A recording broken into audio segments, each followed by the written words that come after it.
పైవాడికే తెలియాలి. గంగన్న తన మొదటిసారి ప్రయత్నంగా దొంగతనానికి బయలుదేరి తనకి కాస్త అనుకూలంగా ఉన్న ఇంటిని ఎంచుకుంటాడు. అక్కడ ఎవరూ చూడని సమయంలో ఆ ఇంట్లోకి చొరబడతాడు.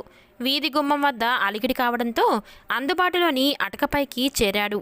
ఆ ఇంటిలోని సభ్యులందరూ ఒక్కొక్కరుగా రాసాగారు.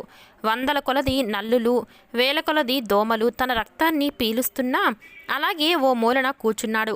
ఆ ఇంటి వాళ్ళు నిద్రించే సమయం కొరకు ఎదురు చూడసాగాడు. భోజనానంతరం ఎవరి గదుల్లోకి వాళ్ళు వెళ్ళిపోయారు.